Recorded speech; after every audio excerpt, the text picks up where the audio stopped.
fell out.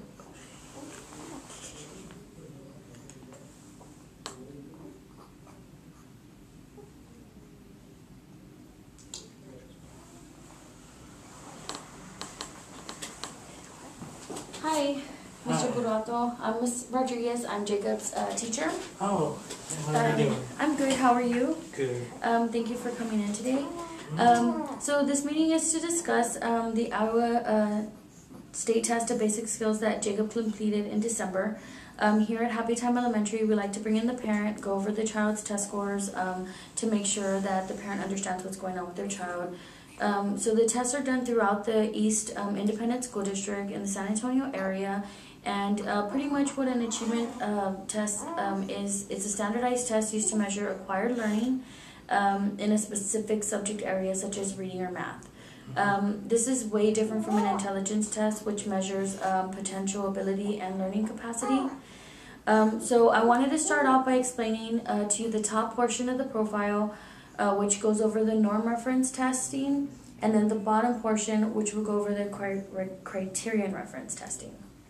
Oh, okay. I would really like to know what the difference between the norm references and the criterion material is. Okay, so what the norm reference test shows, it's pretty much compared with other students who took the same exact test, which are they're called the norm group, and it's just a group of students that are from different parts of the United States, as well as from different cultural ethnic backgrounds, and these are the ones that they pretty much compare those test scores to.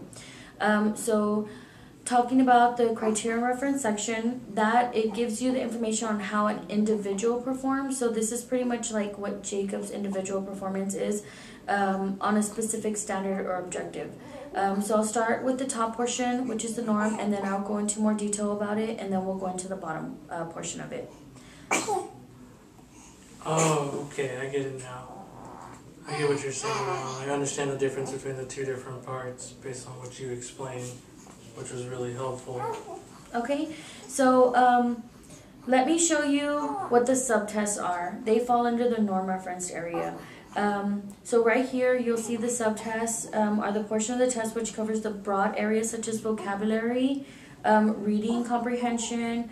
Some other things are like math, science, and spelling. So you see spelling, and then you see science. Pretty much what the next thing that you'll notice on here is the core total. So the core total is going to be the total score, the average of the reading, the language, your mathematic test scores. The test covers the following areas. Reading will cover vocabulary, reading comprehension. Language will cover spelling, capitalization, punctuation, uses and expression. And the math total will cover concepts and estimation, problem solving and data interpretation, and math computation.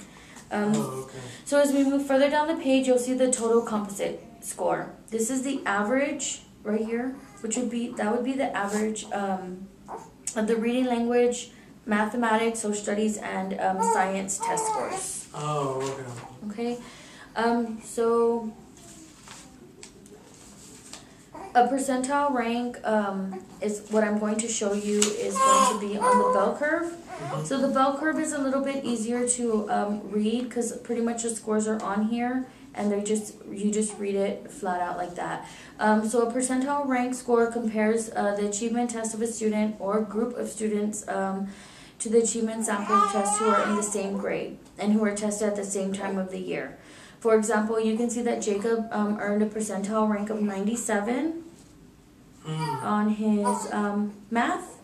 So on the math and the science, he ranked about the same, which was a 97 percentile. So if you look at that and you look at it on the bell curve, you'll see that he scored higher than 97% of the students in that group, which he is being compared to. So on here, you can see 97% would fall over here, so he's above the norm group. So Mr. Bonato, I'm going to show you where Jacob's percentile ranks are for each area. His reading total and percentile rank is 89%, so he's somewhere around here. which means, again, that he tested higher than 89% of the students that were tested in that specific area.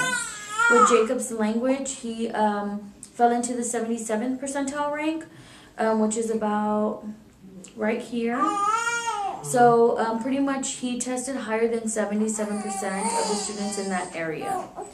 In social studies, Jacob's percentile rank is 89, which means, again, that he scored higher than 89% of the students in the norm group that were tested. Did you have any questions?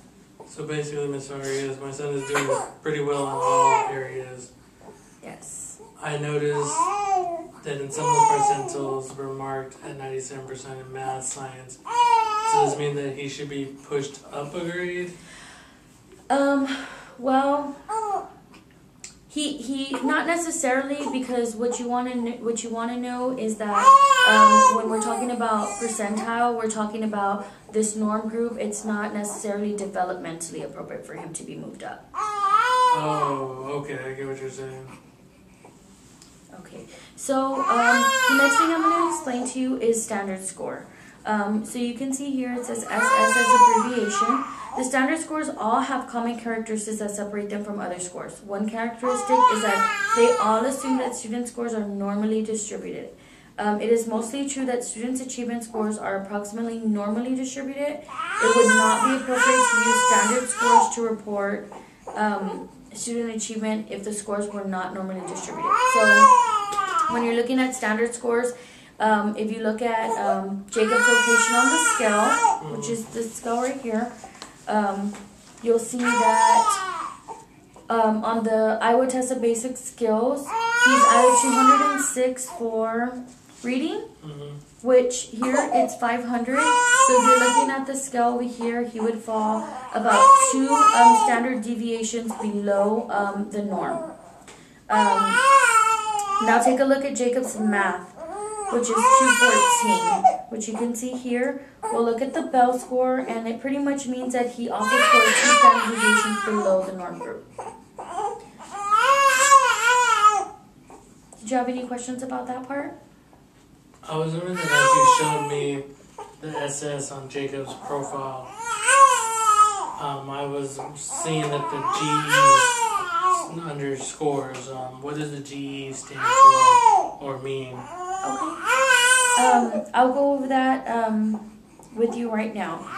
So we're going to look at the grade equivalent, because GE pretty much stands for grade equivalent. So if you look at the document right here, you can see that Jacob scored a grade equivalent of 5.8 in math. This means that Jacob scored at a 5th grade level in the 8th month of school. Jacob did a really good job, and he should continue to do this kind of work throughout the year.